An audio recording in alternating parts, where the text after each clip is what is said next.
Olivier Pouls va nous parler de ce vin dont il disait tout à l'heure qu'il était 100% Pinot Noir. Combien de fois devrais-je vous expliquer, je vous ai dit Olivier, que c'était du le Gamay. Saint-Amour c'est du Gamay? Mais oui, mais mettez-vous ça dans le crâne une bonne fois pour toutes.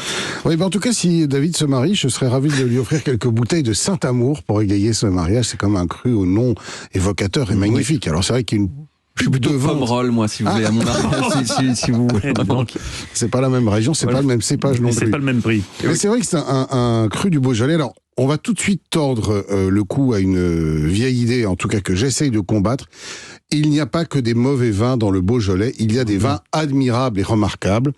Alors on l'a dit, c'est vrai, la région s'est un petit peu plombé la réputation pendant de nombreuses années en produisant des Beaujolais nouveaux de qualité, on va dire, plutôt médiocre, des vins, on le disait, au goût de banane, de cerise, de pêche, de framboise, de tout ce que vous voulez, qui étaient les arômes obtenus un peu artificiellement, mais au sommet de la pyramide des vins du Beaujolais, il y a 10 crus qui représentent, à mon sens, la fierté et le grand savoir-faire et surtout la noblesse du terroir du Beaujolais. Et parmi ces 10 crus, il y a le Saint-Amour. Est-ce que vous êtes capable d'ailleurs de me citer d'autres crus du Beaujolais que le Saint-Amour? Le Morgon, on a dit tout à l'heure. Voilà. Oui, Attends, le Morgon, si, j'en ai d'autres. Attends. Si. Le Passe-tout-Grain, non, c'est pas ça. Non, ça c'est pas. Le Brouilly non plus. Le Brouilly, oui, oui. Ah ouais. Possible, j'ai un trou. Bon alors, Brouilly, Côte de Brouilly, Chénas, Juliénas, Régnier, Fleury, Moulin à Vent, qui est probablement l'un des plus connus. Et alors, la particularité du Saint-Amour, c'est que c'est le cru le plus septentrional du Beaujolais. Il doit son nom à la commune de Saint-Amour.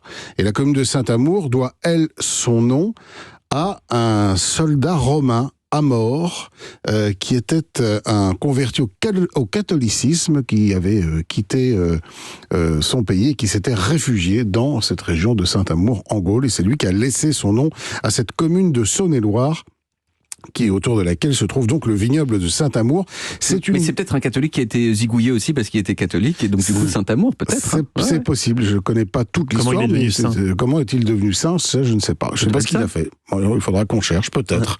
En tout cas, c'est une appellation d'origine contrôlée et protégée, on dit maintenant, depuis 1946, 320 hectares de vignes à peu près à Saint-Amour, pour une cuvée, mon cher Mathieu, 100% issu du cépage qui fait la grande race des vins du Beaujolais, c'est le Gamay. Alors ce que je voudrais dire aussi, c'est que le Beaujolais représente à mes yeux aujourd'hui l'un des meilleurs rapports qualité-prix de toute la France. Pourquoi? Parce que autour de 15-20 euros, et même parfois un peu en dessous, on a accès aux meilleurs vins de la région, alors que dans beaucoup d'autres régions, c'est le ticket d'entrée. Et il faut savoir que ça n'a pas toujours été le cas. La réputation du Beaujolais, avant la Seconde Guerre mondiale, elle était extrêmement importante. Et quand on regarde des cartes des vins, par exemple, ou des cartes de vente de grands cavistes d'avant-guerre, eh bien, le prix des grands Beaujolais est égal au prix des grands vins de Bourgogne, que sont les Gevrey-Chambertin, ou des grands vins de la vallée du Rhône, que sont les Hermitages. Et il y a vraiment eu, après la Seconde Guerre mondiale, et avec l'arrivée dans les années 70, on l'a dit, du phénomène de Beaujolais nouveau, une dépréciation constante des vins de ce cru. Et aujourd'hui, c'est à cause de ça, quoi. Je pense que ça a beaucoup contribué à la dégradation de l'image.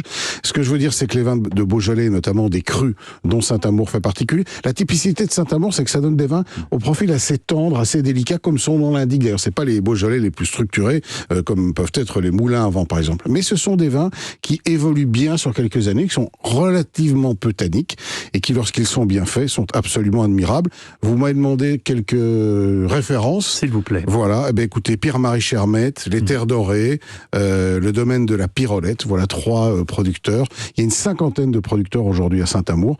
Et il ne faut pas attendre que la Saint-Valentin pour en boire. Il ne faut pas attendre que le Beaujolais nouveau pour boire du Beaujolais.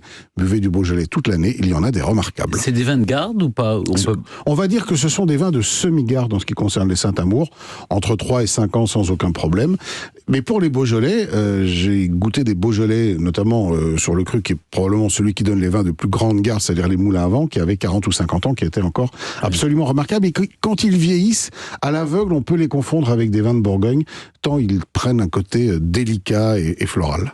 Je suis étonné que vous n'ayez pas cité également Marcel Lapierre.